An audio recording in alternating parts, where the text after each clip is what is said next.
Bom dia, seja muito bem-vindo, seja muito bem-vinda. Vamos começar mais uma consultoria gratuita. Deixa eu só colocar aqui o tema no Instagram, fixando aqui no YouTube também. Agora estamos em todos os lugares praticamente, falando sobre emagrecimento, saúde, estilo de vida, gestão emocional, atividade física, dieta. Acabe com dieta, sobre comida de verdade. E aí acabe com dieta para quem busca saúde e emagrecimento de maneira simples, prática, objetiva, sem mimimi, sem enrolação, direto ao ponto, assim como tenho feito há alguns anos aqui no Instagram e no YouTube também, tá? Vivalda, bom dia. Vamos começar mais uma consultoria gratuita. Quem tiver dúvidas, quem tiver perguntas, quem tiver sugestões, quem tiver comentários, coloca aqui no balãozinho para a gente aproveitar nosso tempo. Para você que está no Instagram e para você que está no YouTube, coloca aqui na caixinha de perguntas e vamos falando sobre alimentação, emagrecimento, estilo de vida, reversão de doenças, através do que causa a doença. Vou trazer aqui agora as perguntas, tá? No Instagram de quem postou ontem na caixinha de perguntas, e aí a gente vai fazendo essa consultoria aqui, tá? E para você que está no YouTube também, se tiver dúvidas, coloca aqui na caixinha, tá? Na caixa de comentários. Lecitina de girassol é ruim? Jana, bom dia. Lecitina de girassol é ruim? Sim, é muito ruim.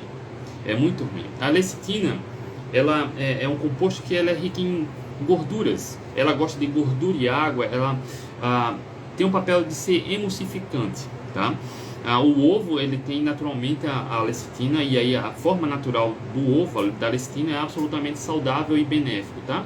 Mas quando a gente olha na indústria, a indústria utiliza muito a lecitina para emulsificar, para colar, para dar textura em substâncias alimentícias, tá? E a lecitina, ela é utilizada na indústria para baixar o custo naquele tipo de substância que é mais barata. E, por ser mais barata, ela oferece um maior risco para a saúde.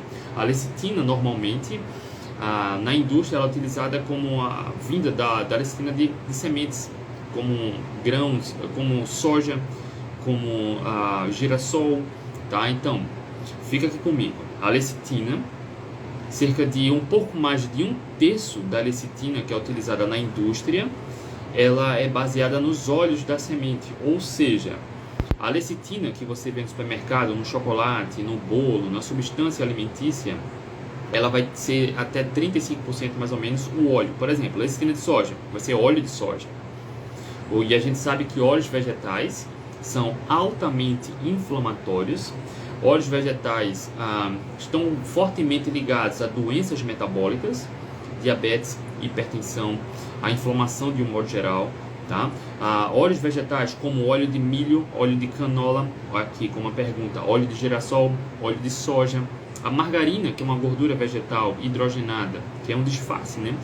Que também é bastante inflamatória, não é saudável, e a lecitina, que vem dessas sementes, como girassol, como grão de soja. Evite ao máximo, porque 30 a 35% da lecitina é baseado no óleo dessa semente, tá? É documentado em artigo científico há bastante tempo, tá? Então, não importa qual seja a lecitina, se ela vier de semente ou de grãos, evite.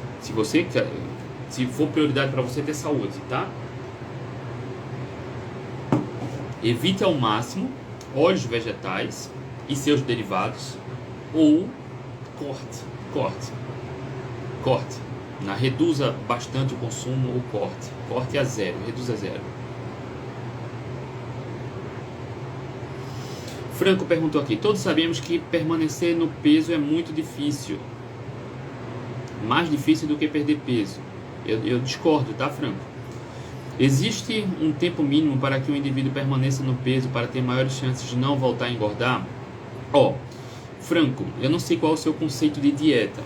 Por que você acha difícil manter o peso? Eu emagreci 36 quilos em 6 meses lá em 2013, há 10 anos que eu venho mantendo o peso, tá? Meus alunos, quando entendem o passo a passo, não só do alimento, mas da gestão emocional do conhecimento, a gente mostra isso e faz o acompanhamento nas mentorias lá no Protagonista, sem dificuldade, tá? Quando a gente fala em emagrecimento, é simples, desde que a gente tenha conhecimento do passo a passo. Comer comida de verdade, ter uma boa gestão emocional e trabalhar autoconhecimento. É fácil, qualquer pessoa chega lá. É simples, tá? Manter o peso é mais simples ainda, por quê? Para quem está no peso ideal, ou para quem está bem próximo ao peso ideal, vai ter um leque ainda maior de opções alimentares, tá? Por exemplo, vou dar um exemplo bem interessante agora. Receitinhas low carb, mousse low carb, bolo low carb, cupcake low carb, delicioso, né? Algumas pessoas param de emagrecer porque comem receitinhas low carb demais. Para quem já está no peso ideal, bem próximo ao peso ideal, não precisa restringir tanto, percebe?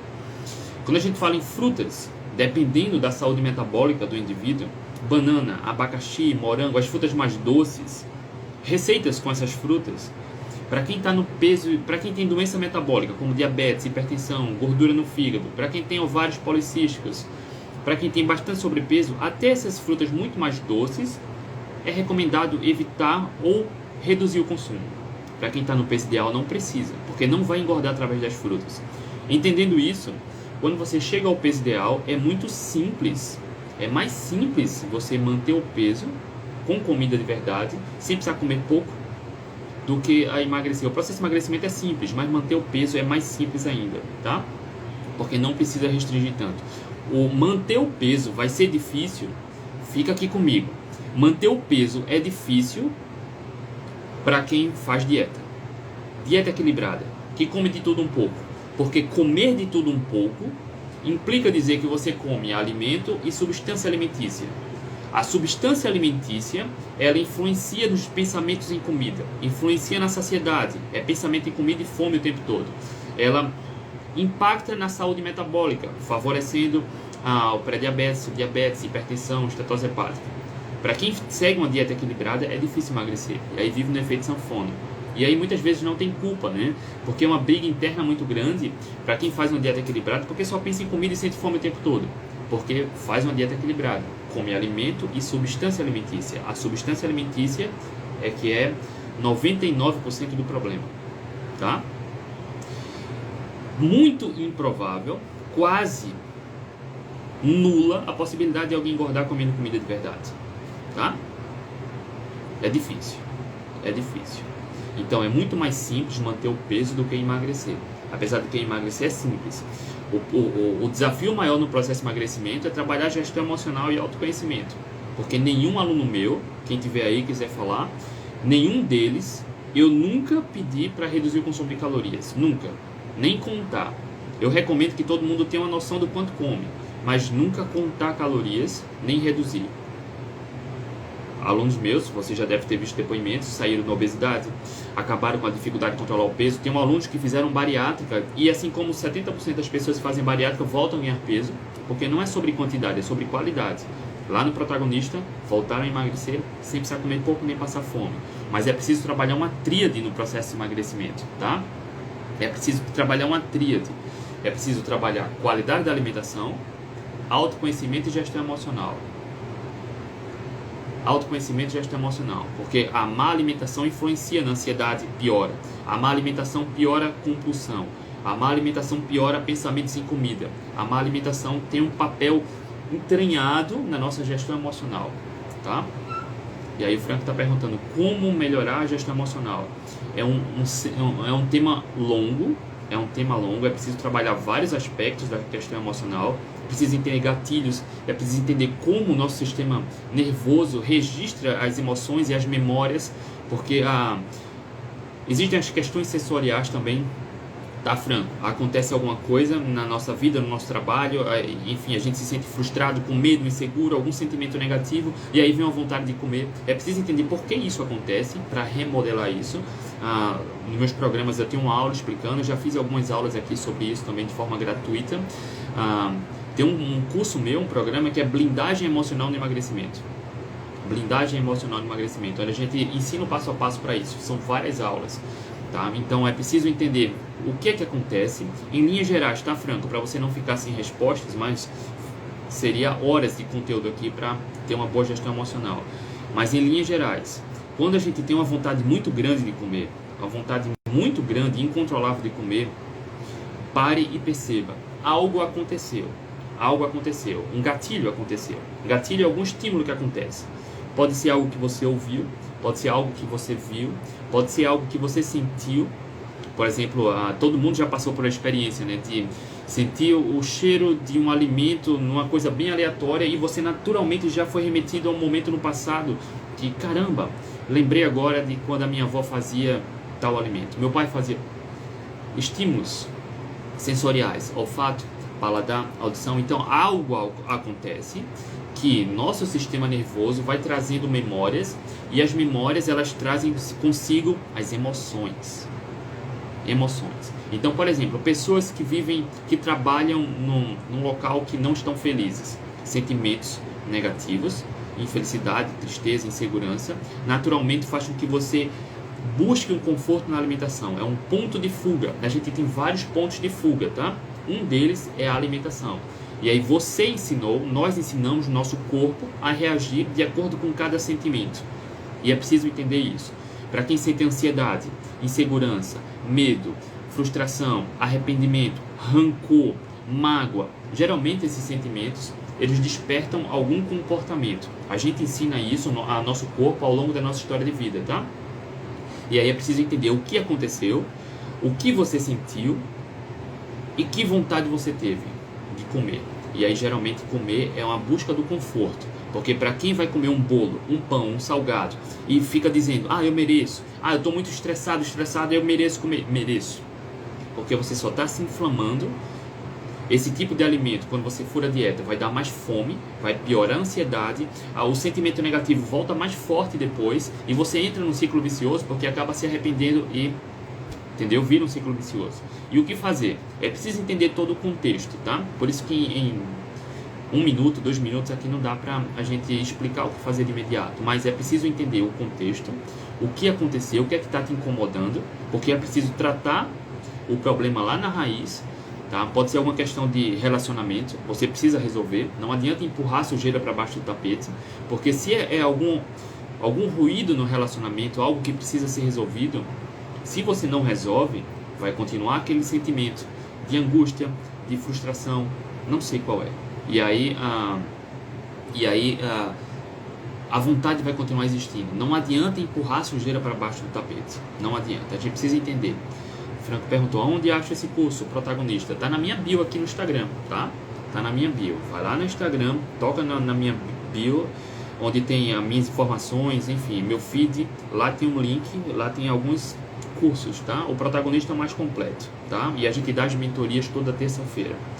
Então é preciso entender o que acontece, se é em casa, se é no trabalho. Pode ser a necessidade de se resolver na questão financeira, na questão profissional. Você precisa de lazer, precisa descansar um pouco. Bom dia, Sabrina. Tá? Então está trabalhando muito, está muito intenso. Então essa sobrecarga acaba despertando sentimentos. Enfim, e é preciso entender o gatilho, o que é que está acontecendo. Segundo, o que é que você sente? Porque aí você trabalha um plano de ação para resolver isso. Porque se não resolver, não adianta. Disponha, Franco. E o terceiro, o que é que você faz?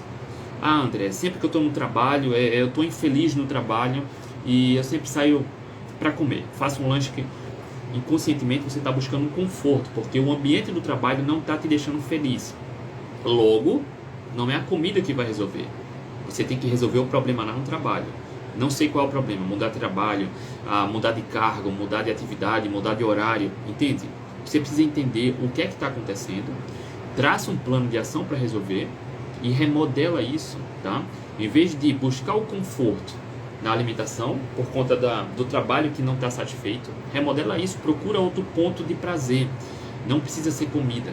E aí é preciso também ter um outro plano de ação, porque todo mundo tem várias ações, várias atividades que dá prazer. Leitura, planejar uma viagem, atividade física, entende?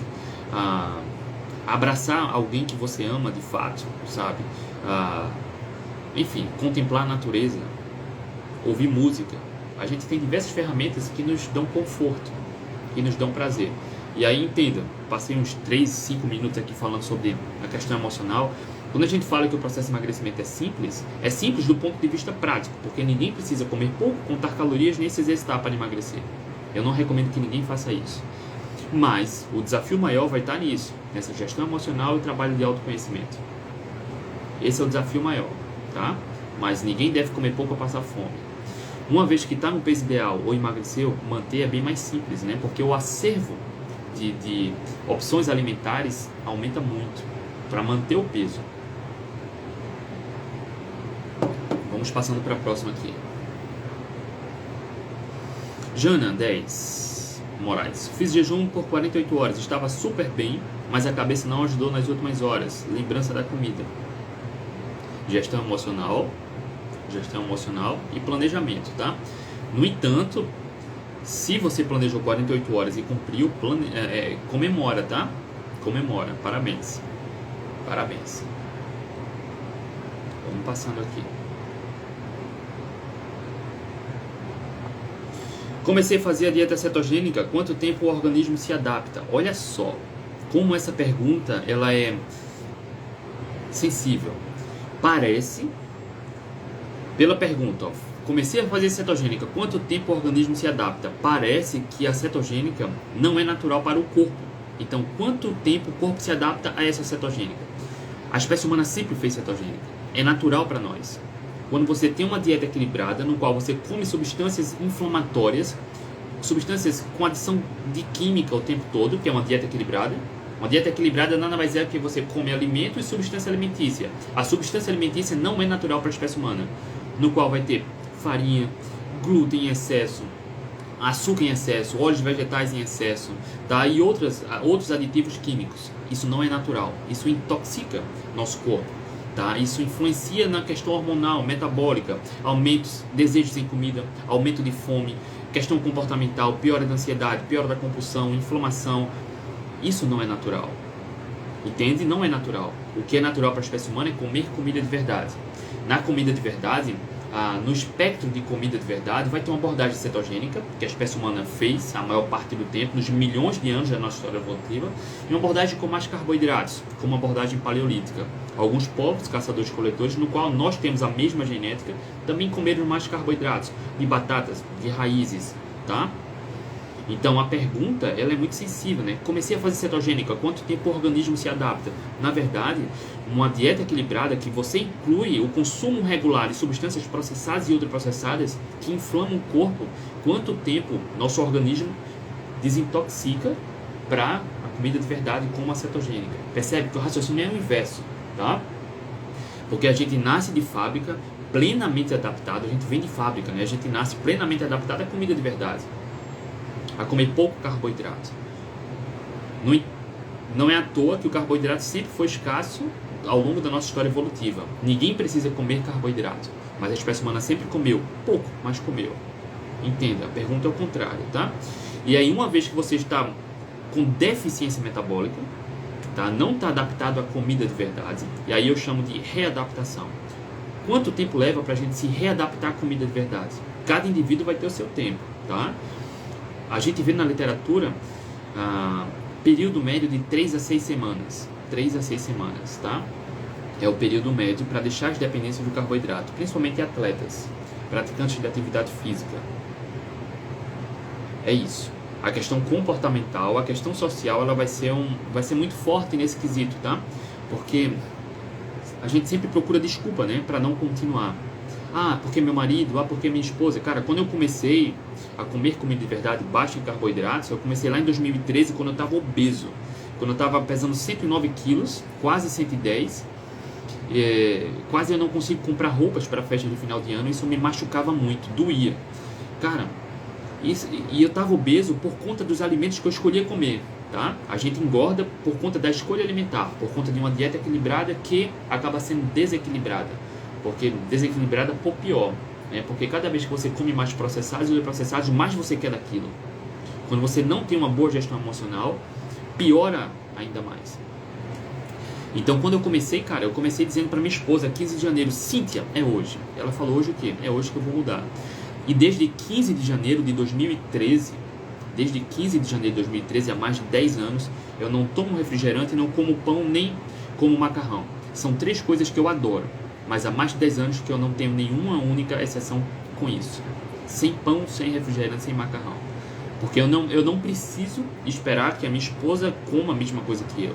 Cara, sou eu que decido, que pego na boca, mastigo e como. A minha esposa continuou se alimentando naquela época do mesmo estilo que vinha se alimentando. A gente ia para clone de hambúrguer, para rodízio de pizza. Eu não deixei de ir por conta disso. Eu só tirava o pão e comia o recheio do hambúrguer. Eu só tirava o recheio da pizza e descartava a massa. Nunca deixei de ir. Porque não tem desculpa quando a gente quer, a gente vai e faz, tá? E aí é low carb, é cetogênica. Dá pra fazer. Dá pra fazer. E aí quando a gente entende que é só fazer melhores escolhas, evitar processados e ultraprocessados, o processo fica mais simples. Não procura desculpa, não, porque meu marido, minha esposa, meu filho, minha filha, porque no trabalho é muito difícil. Para mim é muito mais difícil viver com sobrepeso e obesidade, ter vergonha do corpo, estar insatisfeito, do que dizer não para um copo de Coca-Cola. Entende? A gente precisa colocar as prioridades na mesa. Você precisa decidir com você o que é que vai ser prioridade, tá? É muito mais difícil viver doente, com sobrepeso e obesidade, do que dizer não para um copo de Coca-Cola, dizer não para uma fatia de bolo. É muito mais difícil. Eu nunca deixei de sair, de ir para uma festa de aniversário por conta disso. Nunca. Nunca. Tá? Nunca. Então, quanto tempo o corpo se adapta à cetogênica? A questão é, quanto tempo o corpo se desintoxica por conta de uma dieta equilibrada? Porque a cetogênica é natural para qualquer ser humano, para todo ser humano. A espécie humana evoluiu assim.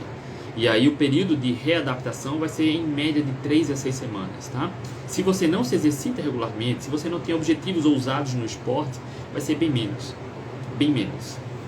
Tá? Vai ser bem menos.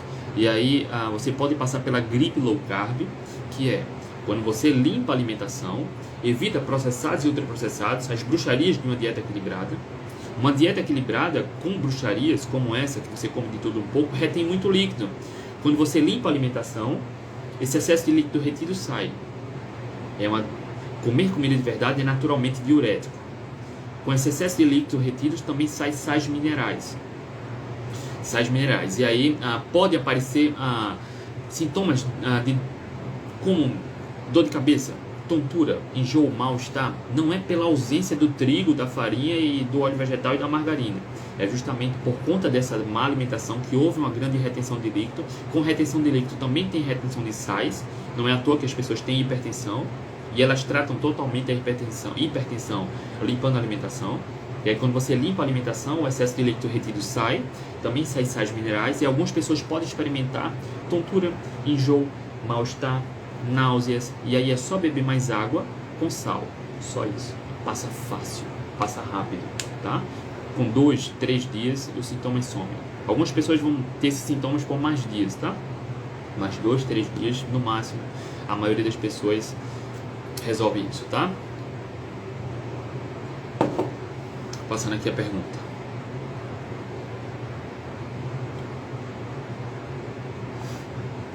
André, eu trabalho numa lanchonete. Posso comer maçã ou ameixa?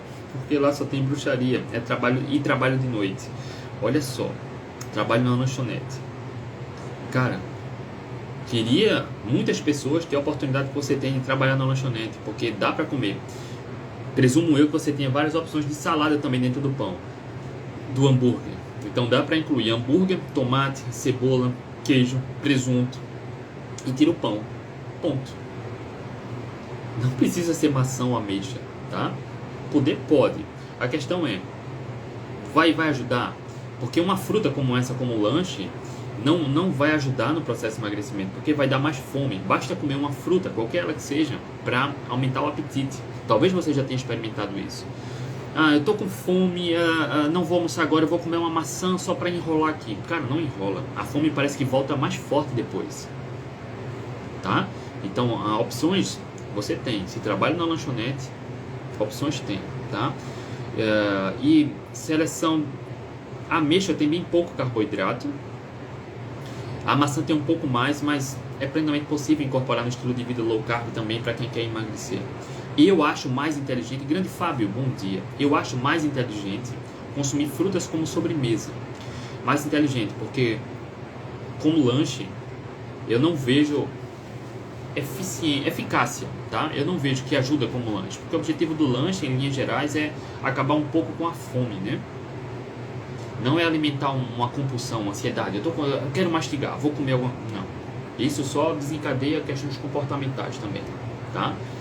Mas para quem está no peso ideal, não vejo problema comer a maçã ou ameixa como lanche, tá? Mas para quem quer emagrecer, talvez não ajude. Mas para você que trabalha na lanchonete, cara, faz um hamburgão para tu, reforçado, cara, com ovos, hambúrguer, queijo, tomate, só tira o pão. Show de bola.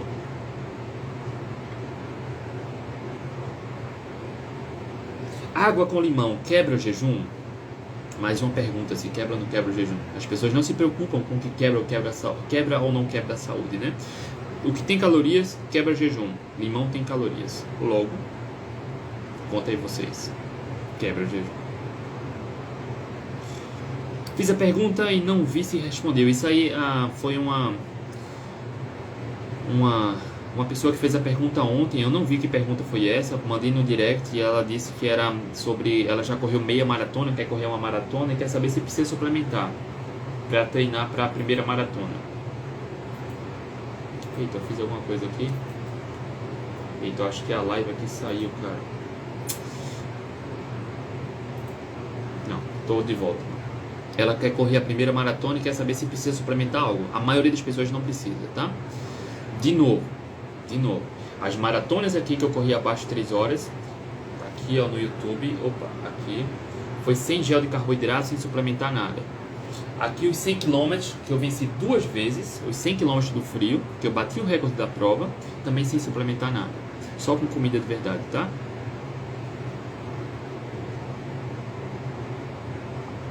Então, para a maioria das pessoas não precisa suplementar, mesmo para correr uma maratona. Essa pergunta foi do Fábio, não sei se o Fábio ainda está aí. Fábio, que é aluno lá do Protagonista. Fábio, inclusive, está revertendo diabetes tipo 2, né? Chegou lá no Protagonista com a glicose 227 e essa semana, ele postou aqui, eu acho que foi na segunda-feira, a glicose já estava 98, se eu não me engano. E aí, existe muita confusão sobre a glicose, né? A glicose muito alta leva ao pré-diabetes e o diabetes. Olha só. E aí, quando você se exercita, né, o Fábio tomou um café com óleo de coco, se exercitou, quando voltou, mediu a glicose estava alta. E aí, a atividade física é ruim para o diabético? Não. Pelo contrário, a atividade física ajuda o diabético. A atividade física ajuda na sensibilidade à insulina, porque o diabetes tipo 2 é uma doença adquirida pela alimentação, logo é plenamente possível reverter, assim como o Fábio também está revertendo. Vários alunos meus reverteram. O Fábio está nesse belo processo de remissão do diabetes tipo 2. Eu diria que já está revertido. Precisaria fazer exames, né, para confirmar isso. Mas enfim. E aí quando a gente faz atividade... eu estou sedentário aqui agora, tá? Eu estou sentado fazendo a live. Talvez você esteja sentado também. E aí, quando você come um carboidrato, vamos supor, uma banana. A banana é um alimento que tem bastante carboidrato. Cerca de uma banana média vai ter 20 gramas de carboidratos líquidos, aproximadamente. E aí, quando eu como a banana, por exemplo, Grande Franco, obrigado pelo selo, Franco. Franco, me manda uma mensagem aqui no direct, tá? Eu quero te agradecer te mandando um material meu como cortesia, tá? Obrigado, Franco.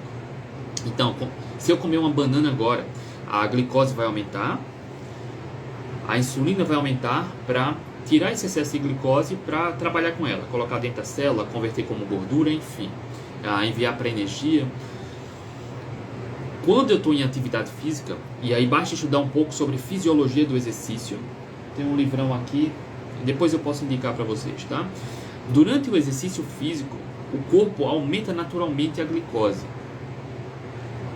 Mas antes, deixa eu falar. As pessoas se tornam diabéticos pela má alimentação. Alto consumo de substâncias processadas e ultraprocessadas, enxurrada de glicose na corrente sanguínea. O pâncreas secreta muita insulina para tirar esse excesso de glicose que é tóxico. Ao passar do tempo, ao longo de 8, 10, 12 anos, o indivíduo se torna diabético. Não é de um dia para o outro, de um mês para o outro. É ao longo de anos. O indivíduo se torna diabético. E aí tem riscos diversos, né? Não vou me aprofundar aqui. E aí o excesso de glicose, excesso de insulina torna o indivíduo diabético. É plenamente possível reverter só melhorando a alimentação. Assim como a gente ensina lá no Protagonista, tá? Fazendo aquelas escolhas adequadas. Quando eu como uma banana, a banana eleva a glicose, mas a banana não é processada e ultraprocessada. A fonte do carboidrato é importante, tá? O indivíduo se torna diabético quando come massa, biscoito, bolacha, bolo, sorvete, achocolatado, refrigerante, tá? Carboidratos refinados. Não porque come banana, melancia, manga, não é isso. Mas, quando eu como uma banana, eleva a glicose. O diabético precisa manter a glicose baixa para a remissão. Logo, é mais inteligente evitar a banana, porque o diabético tem intolerância à glicose. Ou seja, se o corpo não está trabalhando bem com a glicose, cada vez ele precisa secretar muito mais insulina do que qualquer pessoa normal secretaria para baixar a glicose, e mesmo assim não consegue, tá? O que ele precisa é normalizar a glicose. Logo, uma banana para o diabético não vai ajudar em absolutamente nada. Ninguém se torna diabético porque come banana, mas o diabético até a banana precisa evitar. Banana, raízes, alimentos que têm muito carboidrato que levam muita glicose. Se eu comer uma banana agora, vai elevar minha glicose. Eu não tenho diabetes, não tenho sobrepeso, tá tudo bem, tá? Não é a banana que adoece ou que engorda. Mas se eu comer agora, vai elevar a glicose, vai levar a insulina, para a insulina lidar com esse excesso de glicose disponível na corrente sanguínea. O diabético precisa evitar. Mas o diabético, bom dia Cacau, quando vai se exercitar, o que é que acontece? Fisiologia do exercício. Quando qualquer ser humano se exercita, vai fazer uma caminhada, vai correr, vai para a academia, naturalmente o corpo aumenta a produção de glicose. A glicose é uma fonte de energia também. Nosso corpo naturalmente produz glicose. E aí vem um parênteses. Nossos ancestrais, lá no período que antecedeu a agricultura, que nós temos a mesma genética, nossos ancestrais saíam para caçar, para coletar, com horas de jejum, com dias de jejum, talvez semanas em jejum. Logo, o corpo precisa produzir energia. Mesmo que não haja carboidrato na dieta, o nosso corpo produz glicose a partir de um mecanismo chamado gliconeogênese, ou seja, produção de nova glicose a partir de outras substâncias, gorduras, aminoácidos circulantes e outras substâncias. Naturalmente, quando você faz uma caminhada rápida, você sobe escada, você desce escada, você começa a dar pulo, fazer exercício, musculação, naturalmente o corpo produz glicose, naturalmente. Então quer dizer que o diabético precisa evitar atividade física? Não, pelo contrário. Durante o exercício físico, a prática esportiva, a prática da atividade, a glicose produzida durante o exercício, ela vai diretamente para a energia. Não há o estímulo da insulina, tá? Então, a glicose produzida durante a atividade física, ela vai direto para a energia sem que precise que a insulina pegue e leve para a célula. Uma etapa é pulada na fisiologia do exercício, do metabolismo da glicose. O corpo produz a glicose, naturalmente, sem precisar da insulina para enviar a energia. Eu já fiz vários testes com dias de jejum. Fiz um período de 4 dias de jejum, de domingo a quinta, treinando na segunda de manhã, terça, quarta e quinta. Em todos os dias eu medi glicose e cetose antes e depois. Em todos os dias a glicose aumentou e a cetose aumentou depois do treino, mesmo no 4º dia de jejum, sem comer nada, nenhuma caloria. Eu postei aqui a medição da glicose e cetose pelo sangue, tá? Pra gente ver o que está circulando. Não precisa estudar muito para saber disso, tá? Não é a atividade física que causa hipoglicemia, tá? Porque o corpo naturalmente produz glicose, tá? Para quem tem deficiência metabólica pela má alimentação, pode ter hipoglicemia de rebote após a atividade física em jejum, para quem não está adaptado, para quem tem deficiência metabólica, tá? A atividade física naturalmente aumenta a produção de glicose, naturalmente, mesmo que não haja carboidrato na dieta, tá? Entendeu, Fábio? E aí, para você que está aqui, é importante saber disso. Como, durante a atividade física, o corpo já aumenta a produção de glicose, durante o exercício não há secreção da insulina para pegar a glicose e enviar. Pula essa etapa. Por isso, a glicose, que é enviada diretamente para a energia, sem a necessidade da insulina, acaba melhorando a sensibilidade à insulina. A atividade física ajuda o diabético na sensibilidade à insulina, tá? Mas 90%, 80% nesse processo é a alimentação. A atividade física vai ajudar. A atividade física ajuda muito. E desculpa aqui. Então, para você que é diabético, ou tem alguma doença de resistência insulínica, tá? Hipertensão, enfim, gordura no fígado, que está preocupado ali, está medindo a glicose. Se medir depois da atividade física, vai ver que a glicose aumentou. Mas isso é bom, tá? Isso é bom. Isso é bom. Não se preocupa com isso. O que importa para reverter esse quadro de doença metabólica é o foco na alimentação. Incluir atividade física vai potencializar, tá? Por isso a gente dá as mentorias lá no protagonista, né, Fábio? Fábio apareceu lá também na terça passada. Olha só essa explicação aí, hein? Eu tenho certeza absoluta que ninguém aqui já viu essa explicação de ninguém. Algumas pessoas ou vão vender ou nem sabem, tá? Ou nem sabem do que acontece. Mas a atividade física ajuda também na sensibilidade à insulina, tá?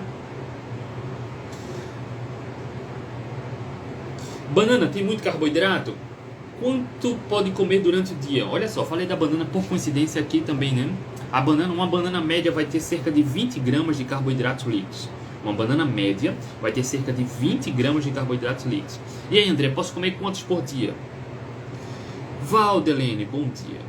Cara, depende do seu objetivo. Por um lado, ninguém engorda ou adoece porque come banana, ponto. Mas dependendo dos seus objetivos, talvez seja mais inteligente ou reduzir muito o consumo de banana ou talvez até tirar. Como falei, o diabetes tipo 2 é uma doença de intolerância à glicose. Ou seja, o indivíduo não tolera a glicose. Ele precisa reduzir bastante, controlar bem a glicose ali, tá? Comer banana vai levar a glicose, logo não faz sentido.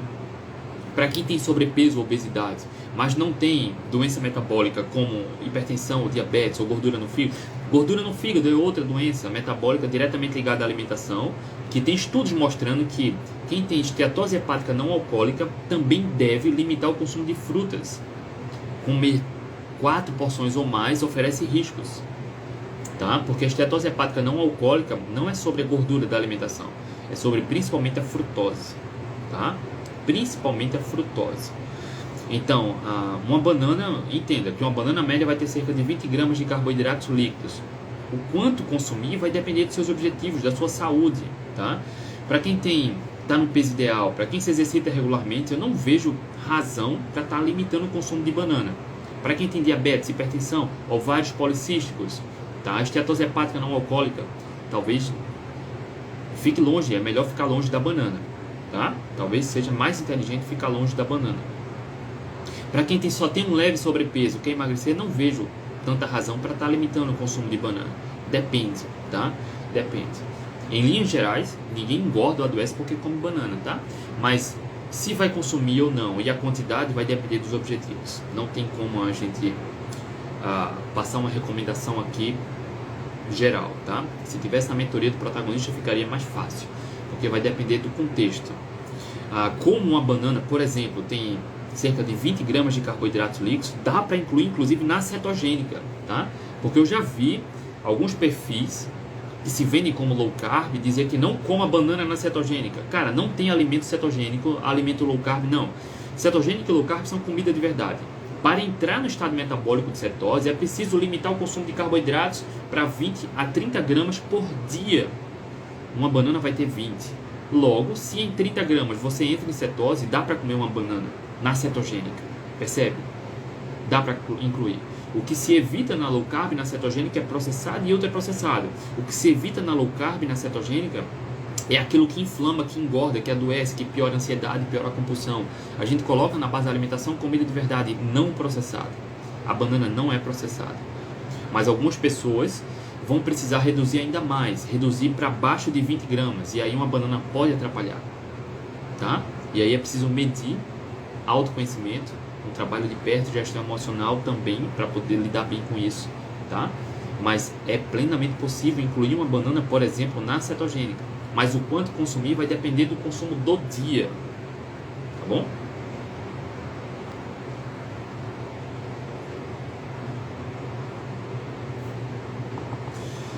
Abacaxi tem carboidrato? Todo vegetal tem carboidrato, todo ele.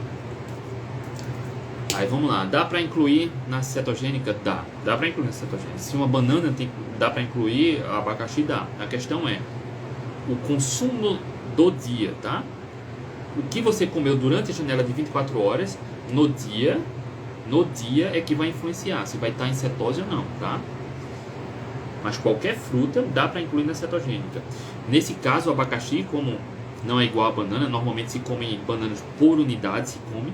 Abacaxi normalmente é por rodelas, por fatia, tá? E aí é preciso ver essa quantidade, tá?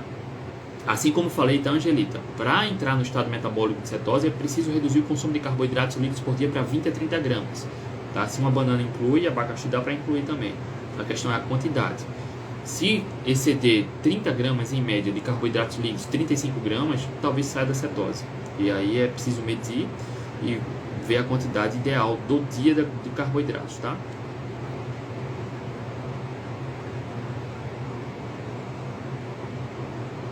Sabrina, no protagonista você trabalha essa questão da ansiedade, meu problema é o álcool, não é nem o doce. Sim, tem uma aluna, inclusive, que vez ou outra ela me manda um feedback, que também era essa mesma questão do álcool, tá? Enfim, mandando feedbacks bem interessantes, tá? Mas quando a gente fala em ansiedade está diretamente ligada à questão emocional e o ponto de fuga. Eu falei agora há pouco, talvez você tenha visto, Sabrina, sobre a gestão emocional. Alguém perguntou aqui. A gente tem vários pontos de fuga como ser humano, né, por questões emocionais envolvidas. E aí eu não quero trazer à tona, nem precisa falar, tá? Nas mentorias a gente conversa mais a fundo. Mas normalmente a gente tem algum incômodo emocional aqui no coraçãozinho. Pode ser questão de relacionamento, pode ser questão do trabalho, carreira, questão financeira, lazer, tá? Enfim, várias questões. Alguma coisa acontece que bate aquela ansiedade.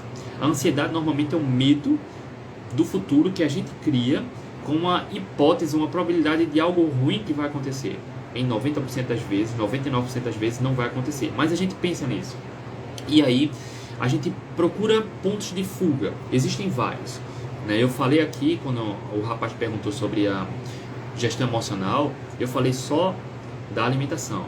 Mas o álcool é um ponto de fuga, assim como a alimentação. Pornografia é um ponto de fuga. Jogo de azar é um ponto de fuga. Entretenimento é um ponto de fuga, tá? Então, a gente tem vários. Os pontos de fuga normalmente são aqueles pontos que dão prazer imediato. A gente tenta buscar um prazer imediato para anular o incômodo emocional, tá? O incômodo emocional. Então, a gente precisa entender isso. Tem vários pontos de fuga. Eu só falei ali da alimentação, mas existem vários. Algumas pessoas vão para o álcool, outras vão para o cigarro, outros vão para jogo de azar, jogo de aposta, outros ficam só procurando entretenimento, navegando em rede social, porque isso também estimula a produção de hormônios que estão associados a prazer, a bem-estar, a produção de dopamina. Se existem vários pontos de fuga. Tá, Sabrina? Lá no programa tem uma aula onde eu falo muito sobre a questão da ansiedade e alimentação, mas nas mentorias a gente faz esse trabalho mais de perto. E aí, se for interessante para você, Sabrina, para quem quiser aproveitar essa questão emocional, se alguém entrar hoje no protagonista, eu também dou como um brinde um programa, um curso sobre blindagem emocional no emagrecimento. Quem entrar hoje, tá? Válido só por hoje. O link do protagonista está na minha bio, tá? Além de ganhar as mentorias, ganhar tudo aquilo que a gente faz, o acompanhamento de perto, entrando hoje, me chama lá, aqui no direct, entrei hoje, aí eu dou o curso blindagem emocional no emagrecimento, tá? E sobre ansiedade, já fiz live com alunas minhas aqui, tá, Sabrina, que controlaram totalmente a ansiedade e compulsão, mas era voltada para a alimentação. Enfim, sem dietas e sem remédios, mas trabalhando muito essa questão emocional, tá? Acupuntura Pampulha. Olá, professor, o que posso fazer para diminuir meu gama GT? Está altíssimo. É preciso entender o contexto. Só o gama GT assim, não dá para entender direito o cenário, tá? Mas em linhas gerais, o fígado precisa de atenção, né? O fígado precisa de atenção. Carboidratos refinados, sobrecarga hepática, tá? Inclusive eu falei ontem aqui que alguns alunos meus estão revertendo esteatose hepática não alcoólica, gama GT totalmente normalizado, estão fazendo exame de imagem para ver se já teve remissão de 100% de toda a gordura no fígado, por exemplo, melhorando a saúde hepática, tá? TGO, TGP, gama GT, exame de imagem, tratando a causa do problema, carboidratos refinados. Dependendo do cenário, é preciso tirar tudo que é muito doce, frutose, açúcares, refrigerantes, suco de caixinha, bolo, sorvete, tudo que é muito doce, sobrecarga hepática. E carboidratos refinados também, tá? Em linhas gerais, faça isso que já fez 90% certo. Paula, quais frutas evitar no caso de estetose hepática leve? Gordura no fígado. As frutas mais doces. Se você consome uma fruta porque é doce, é ela que você deve evitar, tá? Ela que você deve evitar. E aí, disponha. Existem estudos mostrando que consumir, se eu não me engano, 4 porções ou mais de frutas por dia piora ou pode piorar a esteatose hepática. Não é a causa, tá? Apesar de que eu tenho uma aluna que foi vegana durante 22 anos, que ela desenvolveu gordura no fígado. Ela comia muita melancia. Então, quando você come doce demais, a frutose é metabolizada no fígado. Refrigerante, suco de caixinha, chocolatado, sorvete, geleia, tudo que é muito doce, tá? Evita. Quando a gente fala em fruta, evita as mais doces.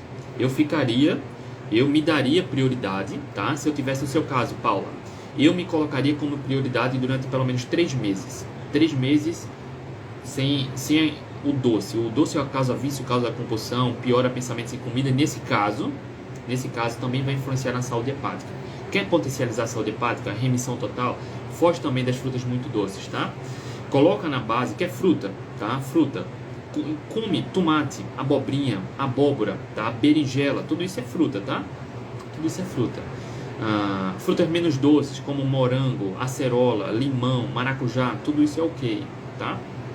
Tudo isso é ok. Inclusive lá no Protagonista tem uma aula onde eu mostro 32 frutas que são facilmente incorporadas no estilo de vida low carb, tá? Cetogênico. E aí, que ajudaria também muito nesse caso, tá?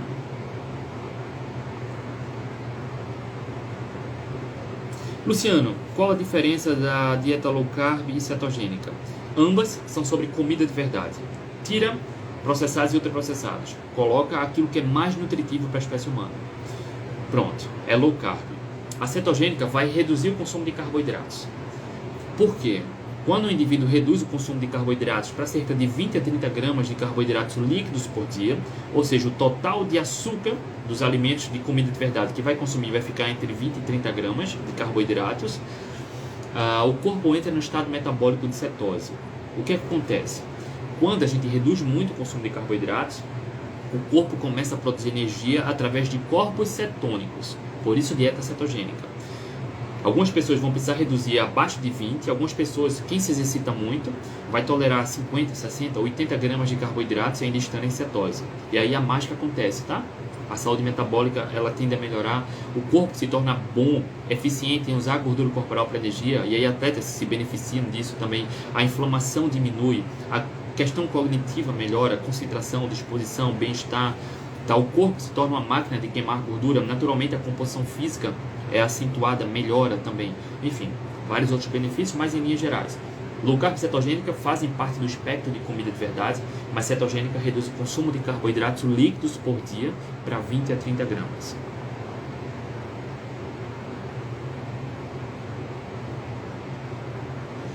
Comer fricassê de frango é tranquilo? Vai uma lata de milho na receita. Depende dos ingredientes. Consumir milho eventualmente, como esse caso, que é pouco, eu não vejo problema. Mas depende dos outros ingredientes, tá? Eu nunca fiz fricassê. Alguns, se eu não me engano, colocam amido para engrossar também, né? Amido de milho. Então, cuidado, tá? Depende dos objetivos, eu evitaria. Senão, eventualmente não tem problema.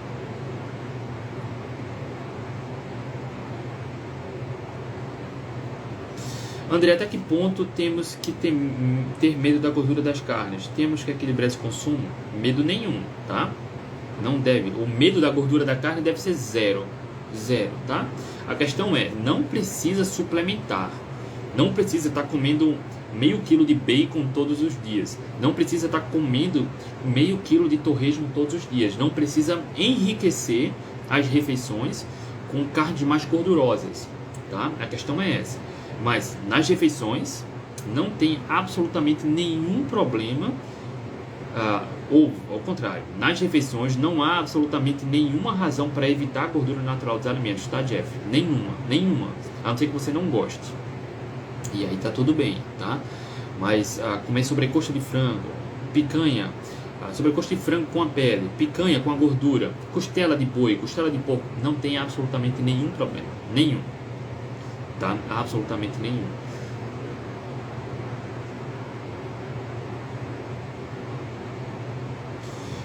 Silvane, consigo emagrecer só com dieta e jejum? Na verdade, não precisa de jejum e nem deve fazer dieta. Ponto. Por que eu falo isso? Quando a gente fala em dieta, o conceito de dieta, eu já trouxe numa aula aqui, o conceito de uma filósofa de dieta quando a gente fala em dieta, a gente já pensa em sofrimento, abstenção, retenção, muito esforço. Por isso, 85% das pessoas que fazem dieta voltam a ganhar peso, porque restringe muito, principalmente calorias. 85% das pessoas que fazem dieta voltam a ganhar peso. 85%. Efeito sanfona. Igual ao rapaz perguntou aqui há pouco, eu até consigo emagrecer, mas manter é difícil. Porque faz dieta. Quando você faz dieta, é muito esforço para conseguir um resultado e depois não consegue manter. Quando você acaba com o conceito de dieta, tudo fica mais fácil. Dieta. A dieta, em linhas gerais, implica dizer que você vai ter uma abordagem nutricional equilibrada. Você come alimento e substância alimentícia. Esse é o maior problema, tá? Esse é o maior problema. Comer a substância alimentícia é o que gera ganho de peso. Pior a ansiedade, pior a compulsão, pior a inflamação. Quando você tira a substância alimentícia e coloca na base da alimentação alimento, comida de verdade, o conceito de dieta vai por água abaixo. Você não precisa contar calorias, comer pouco, pesar alimentos, nem passar fome. Tá? Comida de verdade na base. Não precisa jejuar para fazer dieta, para emagrecer. Não precisa jejuar para emagrecer. Emagrecimento é sobre a qualidade do que se come. Como você tirou substância alimentícia, você colocou alimento, a qualidade está lá em cima, a densidade nutricional está lá em cima. Logo, o conceito de dieta vai por água abaixo, você prioriza qualidade e não quantidade, e o emagrecimento acontece naturalmente. Lá no programa Protagonista, a gente ensina o passo a passo, tem um guia alimentar, tem protocolo de fases, tem sugestões de receitas, tá? A forma como você vai distribuir a comida de verdade, talvez aí precise mais atenção, tá? Para ficar alinhado com seus objetivos. Mas acaba com o conceito de dieta.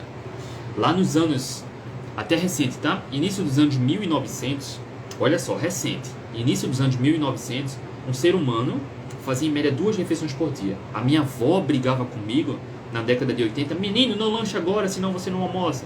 Menino, não lancha, senão você não janta. Hoje, os nutricionistas recomendam fazer 6, 7, 8, 9 refeições por dia. Bizarro.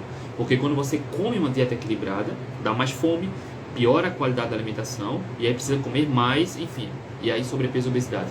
No início dos anos 1900, além de fazer só, não era 1900, 1970, 60. Nos anos 1900 era raro encontrar pessoas com obesidade, pessoas com diabetes, pessoas com hipertensão. Hoje não é só comum, como a criançada está crescendo assim. Uma dieta equilibrada. A gente foge muito do que é natural, a gente adoece. E as pessoas acabam insistindo no erro. Não, comer de tudo um pouco. Não. O que é que está acontecendo com o mundo hoje? Não falo só em sobrepeso e obesidade, mas questão comportamental também. Ansiedade e compulsão.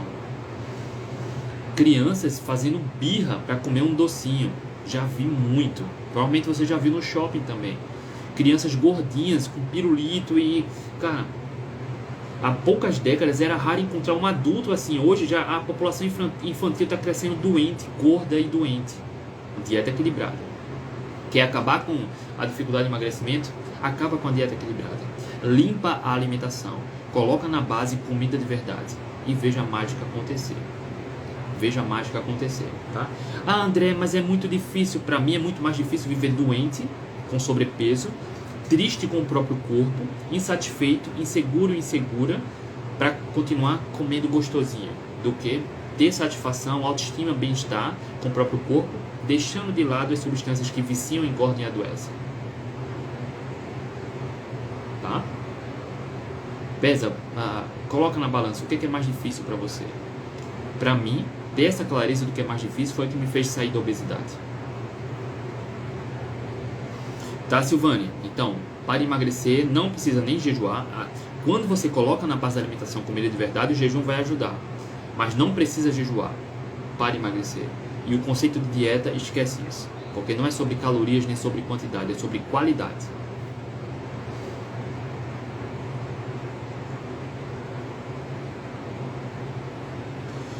Paty, faço cetogênica há 2 meses, eliminei 8 quilos, comecei a treinar, o peso travou. Isso é platô? Depende. Ó, interessante isso, né? As pessoas podem ganhar peso e emagrecer. As pessoas podem ganhar peso e engordar. As pessoas podem diminuir o peso e emagrecer. As pessoas podem diminuir peso e engordar. Como, André? Curioso isso, né? Porque não é sobre peso, tá? Alunos meus protagonistas sabem. Nas mentorias a gente conversa sobre isso. Não é sobre peso. No seu caso, Paty, tá fazendo cetogênica, eliminou 8 quilos, ótimo. Começou a treinar. Se começou a treinar força, tá ganhando músculo. Ganhando músculo, o peso aumenta. Então você pode estar queimando gordura e ganhando músculo. Vai estar equilibrado. O peso não está diminuindo. Você pode estar emagrecendo, mas sem o peso diminuir. Por conta do músculo, o que é ótimo, tá? O maior erro do processo de emagrecimento, um dos maiores, é focar só no número da balança. O número da balança não significa muita coisa, tá? Ele é um indicativo, mas não significa muita coisa. Ele não representa a realidade. Ah, André, então quer dizer que o indivíduo pode baixar o peso e engordar? Sim, pode. Quem segue uma dieta equilibrada, muitas vezes de forma sedentária, acontece isso. Tá diminuindo o número da balança, mas está perdendo músculo e ganhando gordura, porque é sedentário. Tá? Dieta equilibrada, comendo de tudo um pouco, é muito comum isso. Tá forçando o jejum, tá comendo pouco, não se exercita, mas está acumulando gordura por conta de uma dieta equilibrada, mesmo comendo pouco, sem exercício. Aí perde músculo, ganha gordura. Ou perde muito mais músculo. Então a relação entre músculo e gordura acaba diminuindo músculo e aumentando gordura. Está engordando e o número na balança diminuindo. Tá? De novo, emagrecimento não é sobre quantidade, é sobre qualidade. Não é à toa que cerca de 70% das pessoas que fazem bariátrica voltam a ganhar peso, mesmo comendo menos. 70% voltam a ganhar peso, mesmo comendo menos. Porque emagrecimento não é sobre comer pouco, nem fazer jejum. É sobre qualidade, tá? É sobre qualidade. Então, Paty, se você começou a treinar, pode ser isso. Se tivesse lá no protagonista das mentorias, era mais fácil a gente entender. Mas se você está ganhando músculo, você está equilibrando aí, tá? Ou pode estar cometendo algum deslize alimentar. Algumas pessoas acham que precisa comer mais por conta do treino, ou comer mais carboidrato por conta do treino. Isso pode estar travando emagrecimento também, tá? Se for, opa, quase que eu encerro aqui a live sem querer. Se for isso, tá? E aí eu precisaria entender o contexto. Como está a alimentação, a frequência da alimentação, o que está comendo, como está o sono, como está a frequência da atividade física, que tipo de exercício está fazendo, tá? E outras questões, se bebe ou não, se está tomando algum medicamento ou não, que tudo isso pode influenciar também, tá?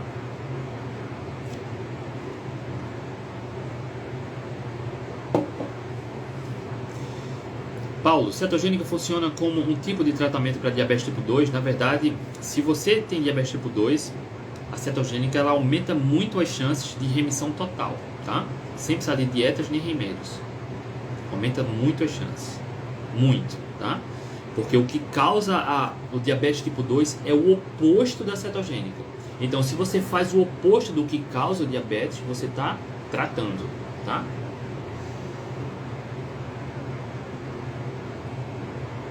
Disponha, Silvane. Deixa eu ver aqui, deu nosso tempo já. Só comentário. Com a carnívora meu peso não aumenta. Sim. É possível engordar na carnívora, mas é muito improvável. Muito improvável. É improvável. Naturalmente a carnívora vai ter um aporte maior de gordura, né? De carne mais gorda. Mas é improvável ganhar peso na carnívora. É possível. Já vi casos assim, tá? Mas é improvável.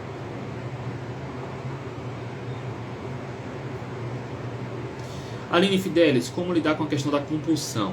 Eu vou encerrar com a pergunta aqui da Aline, tá? Da Aline Fidelis. Questão da compulsão. A compulsão a gente precisa dividir em alguns pontos, tá? Mas eu vou dividir para facilitar aqui em 2 pontos. Existe a compulsão clínica, que precisa de um acompanhamento médico, talvez um acompanhamento multidisciplinar. Eu fiz uma live aqui com uma aluna minha que controlou totalmente a ansiedade e a compulsão. Há mais de agora já quase 2 anos, sem episódios de compulsão. Controlou totalmente, sem dieta, sem remédios, trabalhando a alimentação, autoconhecimento e gestão emocional.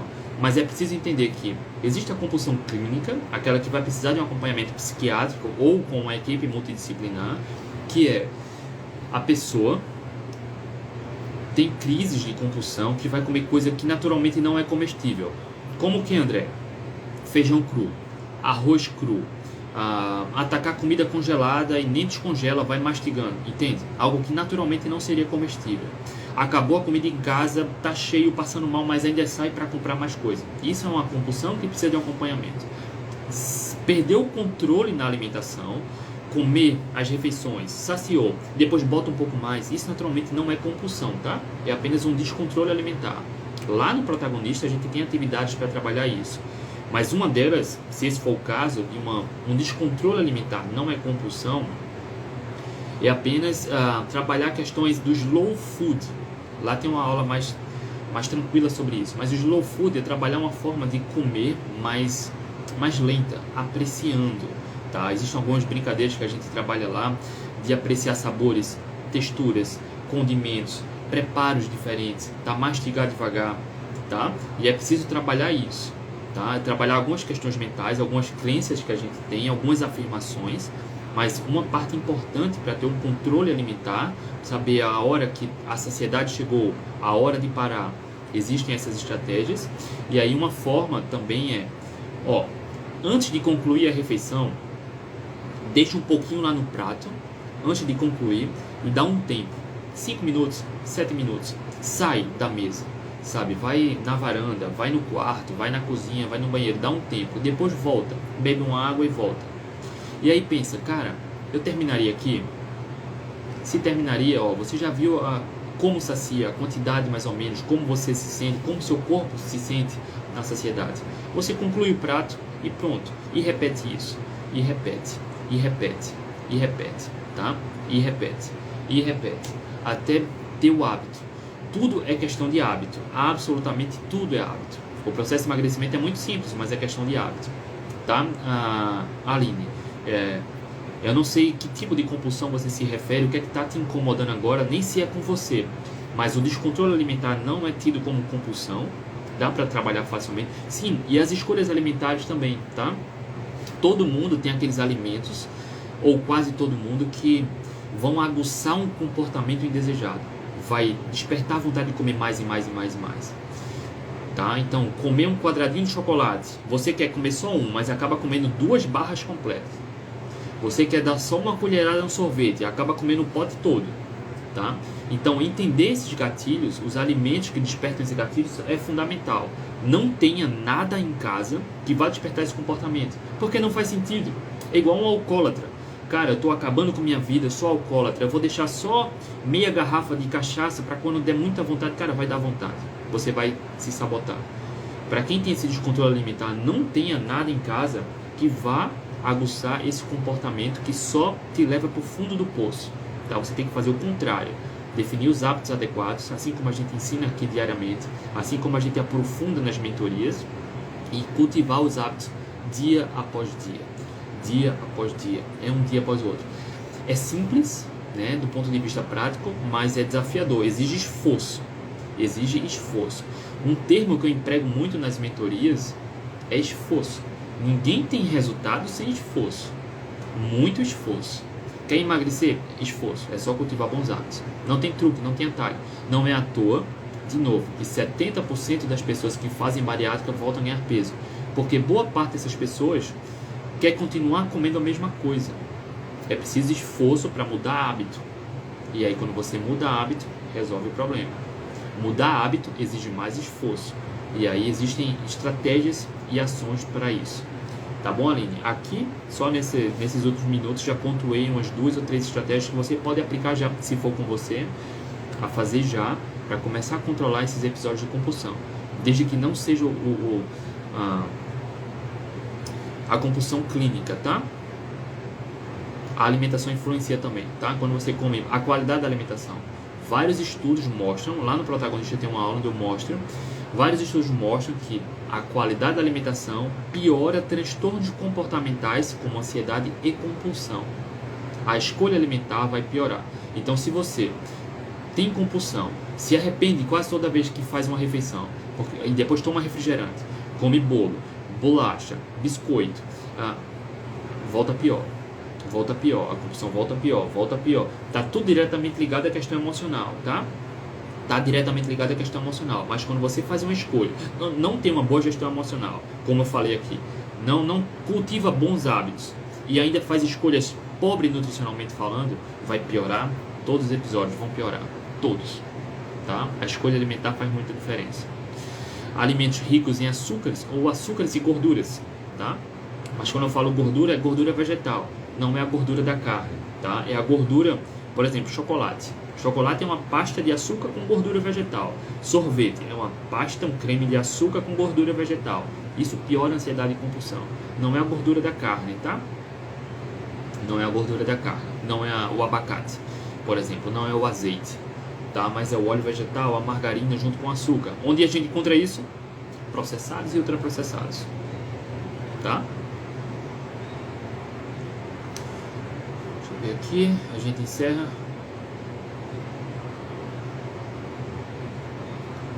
Teve só uma pergunta do Fábio aqui. Devo evitar o leite?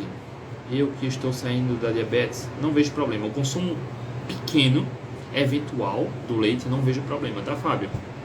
Não vejo problema. Rapaziada, deu um pouco mais de 1 hora, quase 1h10 aqui nessa consultoria. Durou mais do que o dobro, né? Que tem durado na média, quase o dobro. Mas enfim, bacana bater esse papo aqui com vocês. Amanhã, sexta-feira, a gente tá de volta. Você que está no YouTube agora também, amanhã a gente tá de volta. No podcast também e no Instagram também. Beijo no coração, até amanhã.